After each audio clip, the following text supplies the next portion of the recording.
This is the lecture for Unit 4, which is about research in medical anthropology, approaches and methods. So what I'm going to do in this lecture is provide an overview of the research techniques that cultural anthropologists use, specifically in the area of medical anthropology, but it's really applicable more generally to cultural anthropology. So introduce you to some of those research methods. And this is going to both sort of give you a general orientation to research in this field, and also prep you for some upcoming assignments. The first of those being the methods paper, and then across the whole semester, this will also be relevant to the research paper you'll be doing for the end of the semester. So we'll talk about these methods, and then I'll introduce you to the methods paper assignment.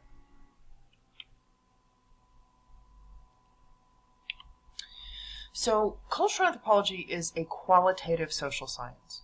What that means is that cultural anthropologists, and again in this course we're focusing on medical anthropologists as a subset of cultural anthropologists. What it means is that we're interested in social patterns and social phenomena, right? More generally, we're interested in culture and how it operates. And that to understand that, we use interpretive methods, right? So qualitative methods are those typically that rely on, one way to think about it is that rely on listening to people's stories and looking for the patterns across those stories in order to understand a social or cultural world. The primary set of techniques that we used to uncover those stories and those experiences is what is referred to as the ethnographic method. And indeed, you read in the Mosher article that you're reading in this unit quite a bit about that ethnographic approach. And so hopefully from reading that, you learned a little bit about both how anthropologists do ethnographic work and some of the challenges of it, right? So the ethnographic method involves a researcher embedding themselves in the social context that they want to learn about. So in other words, unlike some other social sciences, anthropologists don't, for example, invite people into a lab setting in order to understand how they live or what they think about. Instead, the ethnographer goes to the people that they want to learn from and joins that social world. So anthropologists typically spend long periods of time, right? Meaning a year or 2 years, sometimes 5 more years, right? Living in that community and learning from people. So what that means is it's both about being present in that social space, and it's also about participating in daily life and learning by doing things yourself, right? Alongside the people that you are there to learn about. One of the things that this does for the researcher is to provide what I'm calling here backstage access. What I mean by that is anthropologists, of course, like other social scientists, use formal research methods to collect information. We're going to talk about a couple of those in a minute. So, for example, one thing that cultural anthropologists often do is to conduct interviews, right? Which is where you formally sit down with someone and you ask them a set of questions that you've composed because you think they're a good way to get at the information you want, and you record that conversation in some way, and then you do a whole bunch of those, and then you analyze the results, right? So anthropologists do that, but given the nature of ethnographic research, anthropologists are also just around when things happen. So this is that sort of idea of a backstage access. So it's not just those formal moments of research activity, but it's all the little things that happen in the day-to-day of living with people and around people 24/7 for an extended period. And those sort of little incidental things that the anthropologist experiences become quite important for understanding that social world. And it leads to the anthropologist being able to provide what is sometimes referred to as a thick description. This is a phrase you'll hear a lot in discussions of ethnographic practices by cultural anthropologists. and it's a phrase that was coined by the anthropologist Clifford Geertz. And what it means is that long-term experience, day after day, seeing people doing certain kinds of things over and over and over, allows for the anthropologist to accrue a lot of experience and understanding of something. And that leads them to be able to provide this kind of thick description, right? Which means that it's a description of social life that is born of long-term cumulative experience, observation, and therefore has some sort of depth to it, right? So it's the repeated long-term interaction with people in a particular social world that leads to the ability to provide that sort of rigorous presentation and analysis of what that world is like.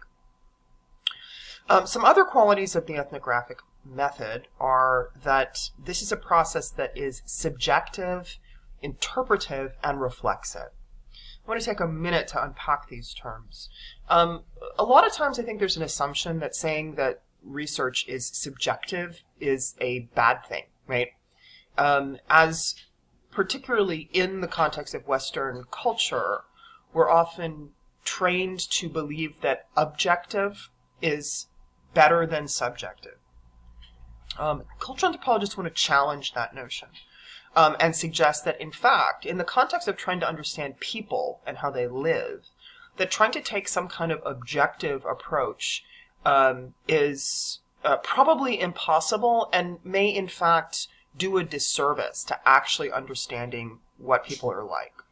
So in the sense of doing anthropology, the idea of it being subjective is that we as researchers are also enculturated human beings. So almost by definition, when we go into a field site to try to learn about people's social lives, we are engaging not as some kind of objective machine, but as subjective fellow human beings. And that indeed being able to connect with our fellow human beings in the field site is part of what allows us to understand what's happening there, right? So in other words, we are not just neutral and outside of the frame of the social world we're trying to describe. We are part of it, right?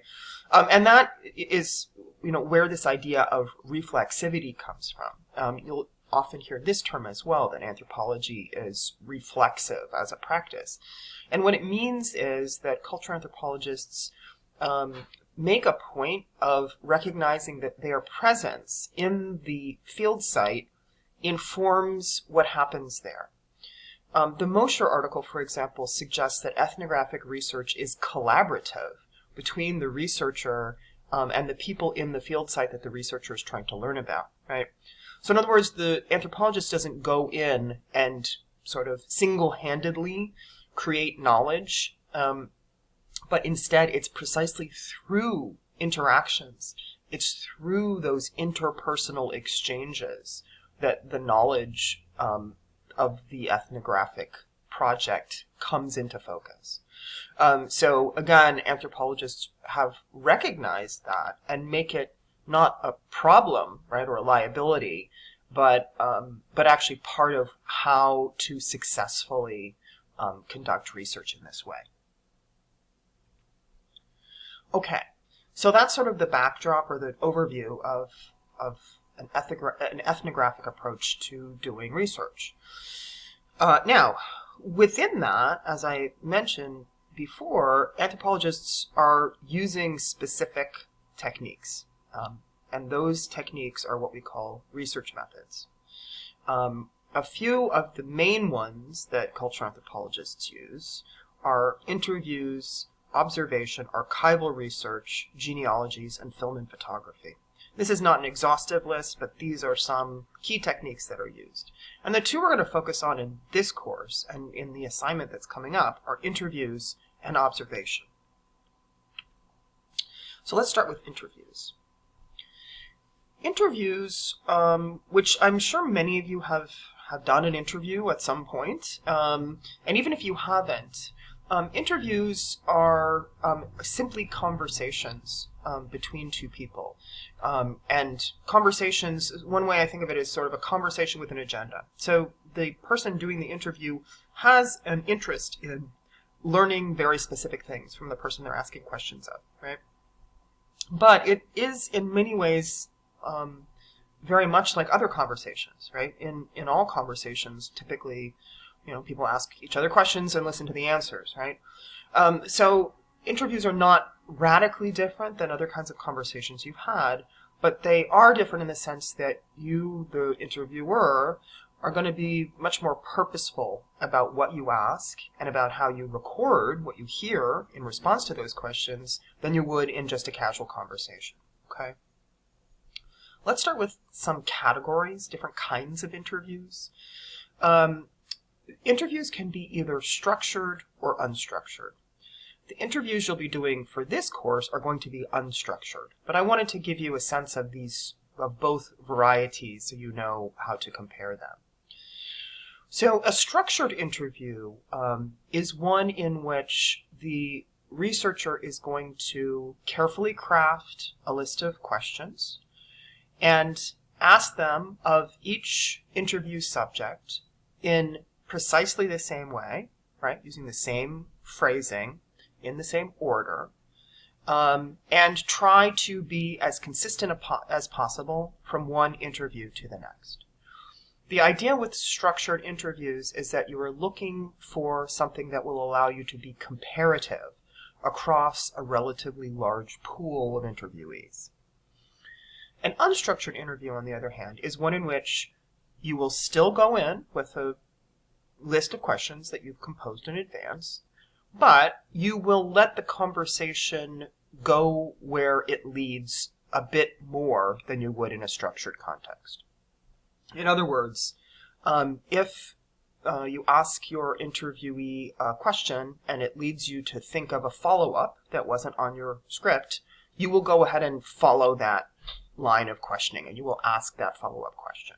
Or if you need to add some other kind of prompt along the way, you will also do that, right? So the idea with an unstructured interview is that it's got a looser sort of format, one in which you can let what emerges in the conversation inform the direction that the conversation takes, and one in which the interviewer is, to some extent, following the lead of the interviewee, right? You're letting that person guide you to what is the most important information. One of the things that means, of course, is that one unstructured interview will always be somewhat different than the next, right? They're not going to be completely consistent. But again, in the context of this kind of research, that's not necessarily a problem. If you were not planning to do some kind of statistical analysis of the findings from your interviews, it may not matter that they're all somewhat different, because what you're looking for, again, is that thick description. You're looking for going deeply into the experience of all these individuals, not trying to get consistent data across a large population. Okay? The second set of categories that I'll mention is, in addition to this idea of interviews being either structured or unstructured, there are also some particular kinds of interviews, and some of which might be quite useful for some of the projects you'll be doing in this course. So, for example, in the field of medical anthropology, illness history interviews are an important technique, which is where you're going to interview somebody basically about the trajectory of an illness experience, right? Like, when did you first start to feel ill? What happened? Did you go to a doctor? What did they say, right? So sort of taking the history of that illness and thinking of it as a sort of timeline, right? Or another variety of interview is a life history interview. That's where you're really looking to try to get sort of the story of someone's life. Starting, you can go all the way back to the beginning and have people tell you, about everything, or you can take a certain part of their life, right? Tell me about your early career and what happened then, right? But again, that idea, these sort of history interviews, the idea is to try to pull out a sequence, right, and through questions and prompts, try to ask your interviewee to fill in the details of a sequence of events and experiences. Now, in any of these kinds of interview, the heart of what an interview is a series of questions, right? So regardless of which kind of interview you plan to do, one of the things the interviewer is going to absolutely need to do is to compose a series of questions to pose, okay? There are lots of ways to go about writing questions, and I did just want to give you a few examples just to get the wheels turning when you start writing questions of your own. And this is from an anthropologist named Jorgensen, who sort of came up with a guide for writing interview questions and provides some examples. So here are a few examples of kinds of interview questions that might be useful for you. One kind of interview question is what Jorgensen refers to as a tour question. And what he means by that is that one way to ask people for information is to ask them to give you sort of an overview of something. So when you call it a tour question, it's the idea of sort of, if you said to someone, walk me through, I don't know, a day on your job, right? Or walk me through your, experiences with X, Y, or Z. So it's a good, perhaps, initial kind of question when you're first starting an interview or you're first learning about a topic, to ask people, in other words, instead of zeroing in on asking them one specific thing, ask the interviewee to lead you through the subject. So that you're letting the person you want to learn from sort of point out to you what the main things are that you should be aware of, right? So it's a good thing, again, to use when you are new to the subject. So you don't want to go in there assuming that you know what the most important thing is. Instead, you're going to say to the person, walk me through, your field or your attitude about X, Y, or Z, and then they can point out the main features to you. Okay, so that's one kind, a tour question. Another kind is an example question. And this can either be a standalone question, or it can also be a really good follow-up question. So, for example, if you ask somebody a question and you get maybe a vague or an abstract answer, it can be a good idea to use a follow-up question that's an example question. So you say, oh, okay, great, thanks for saying that, and can you give me an example of that? So in other words, you're kind of asking people to give you one instance of something to make it more concrete, or to clarify, or to illustrate a response. Another kind of question is an experience question. And this, again, sort of works, it can also work well in that same kind of context where somebody gives you sort of an abstract answer and you want something a little bit more concrete. This is to ask people about direct experience, actual things, right? So you're going to ask them, what happened, on that day, or, what did you say to the person, right? So you're asking people to report on specific things, not to give you general answers in the abstract. Another kind is a significance question. So again, as a follow-up, if somebody reports something about their life to you, you may want to ask them about the significance. So you could ask them, about how they felt about something, or what did that mean to you?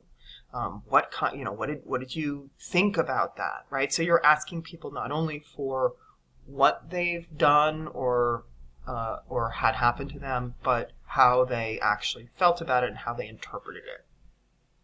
So you're asking people essentially with that kind of a significance question to do a little mini analysis of their own experience for you. And a final kind that I'll throw out here is a native language question. And this can be a really useful kind of question if you are doing interviews in a second language, for example. But it can also be really useful even if you and the interviewee are both speaking your first language, right? So it can be an opportunity to ask people to unpack particular words or phrases that they use, particularly if those words or phrases seem really important, like they're important concepts, right? So if you're speaking to someone and they use a word that's like jargon from their work or their hobby, right? And it seems important to understanding that work or hobby, you might ask them to break down that term for you, right? So you'd say like, oh, you use this word, can you explain to me what that word means, right? Even if you have a sense, like a general sense of what the word means, asking somebody who's an expert and an insider to clarify it for you can often yield important insights, okay?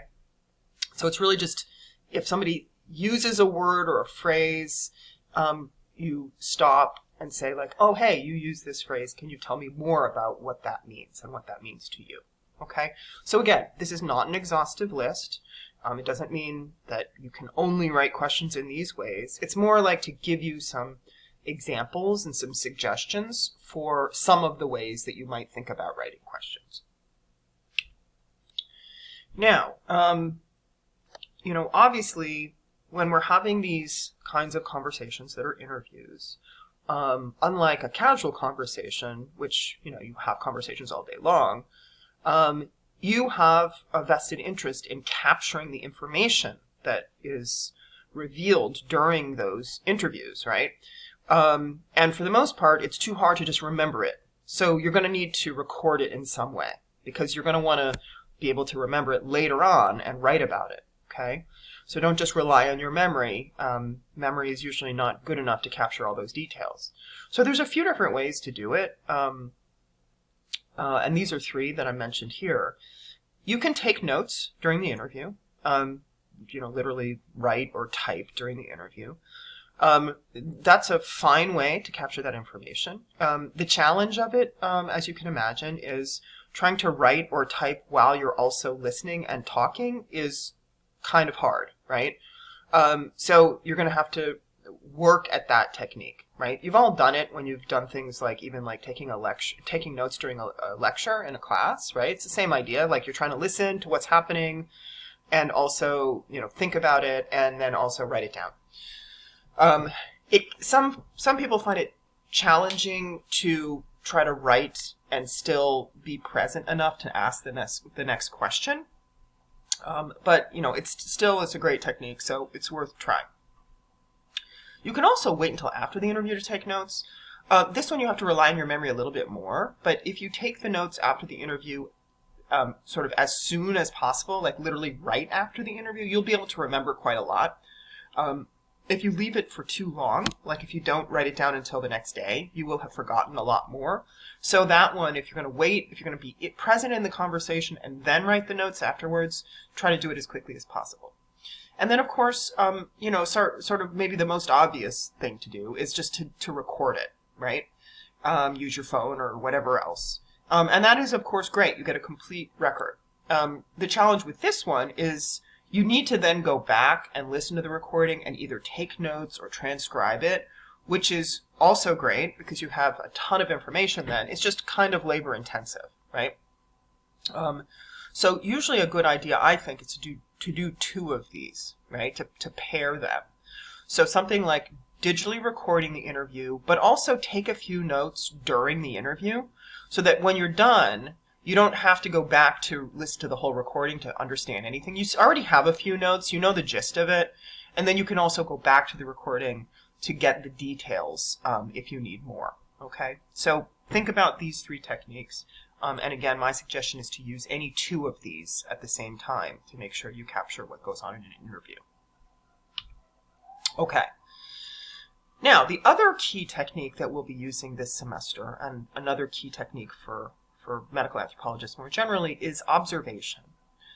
I want to talk about two varieties of observation. That is observation and participant observation. Participant observation is the technique that often is most closely associated with ethnographic research. So when people think about cultural anthropologists in the field, often participant observation is what they think of. Participant observation is pretty much just what it sounds like. One way I think of it is it's basically learning through doing, right? So it's the idea that to learn about something, you are not only going to watch it being done by other people, but you're actually going to watch or learn about it and watch it as you do it yourself. So participating in an activity in order to better understand it and observing both what you and others around you are doing. Anthropologists do also engage in just plain old observation, right? One where you're not participating, where you're more or less sitting on the sidelines and watching what other people are doing, right? You're present in the sense that you're, in the same room or in the same area, but you're not actively participating. And there are pros and cons to each, right? Participant observation, you get to feel what it's like to actually do something or to learn to do something. But it can also be something that takes some of your attention away from watching what other people are doing. So observation allows you to fully concentrate on what people are doing, but you don't get the first-hand experience. So both of those are kinds of observation that anthropologists employ as one of their research methods.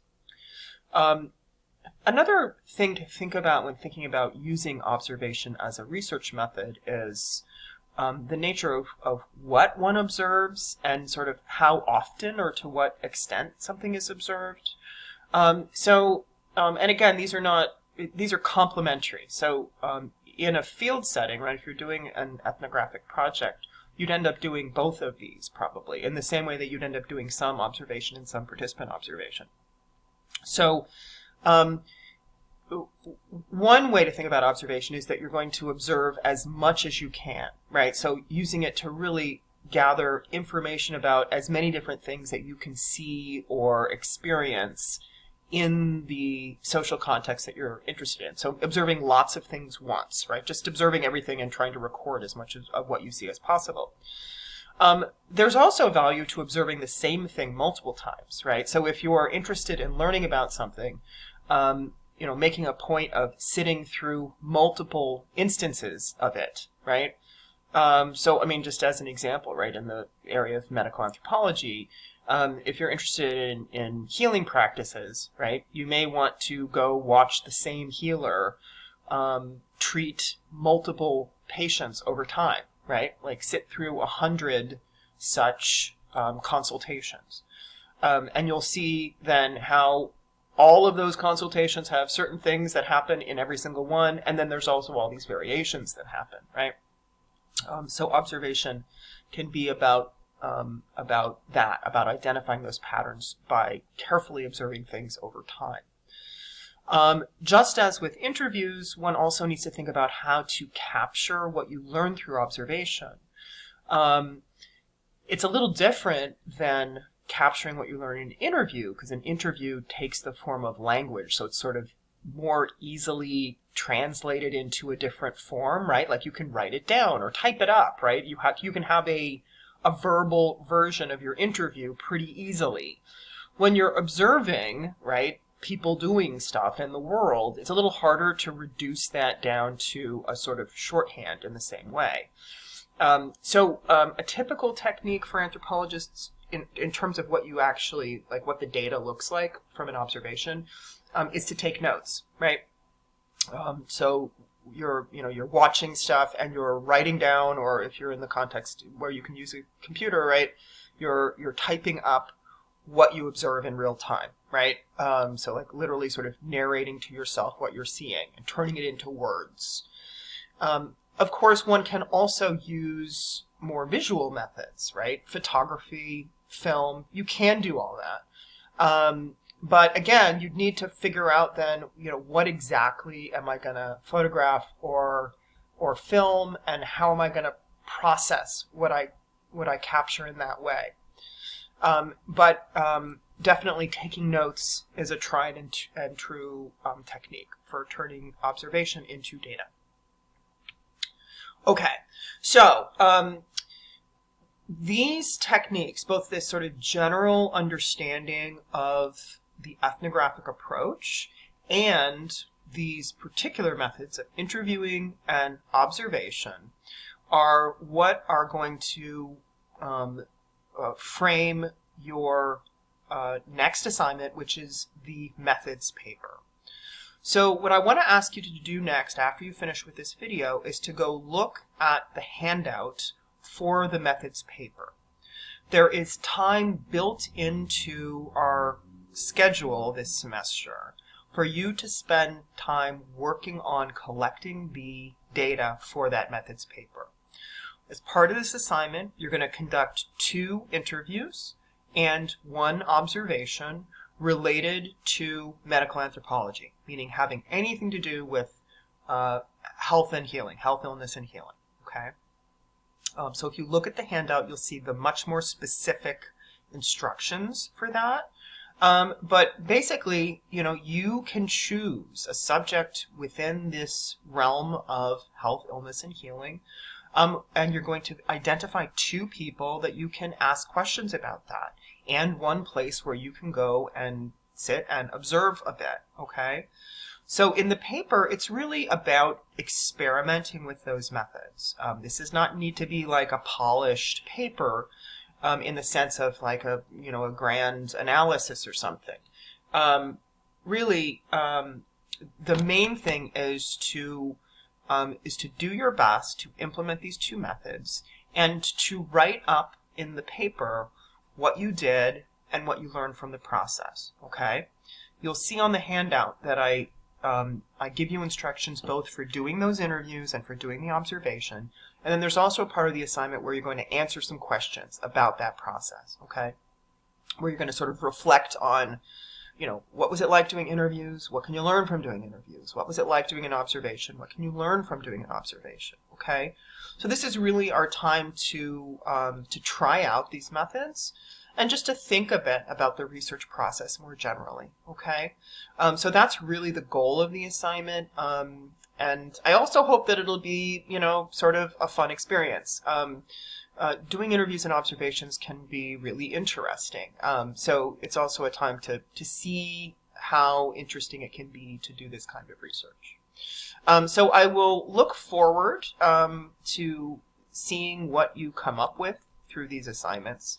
And of course, as always, if you have any questions as you move forward with this work, please feel free to ask me. Okay, take care. Bye-bye.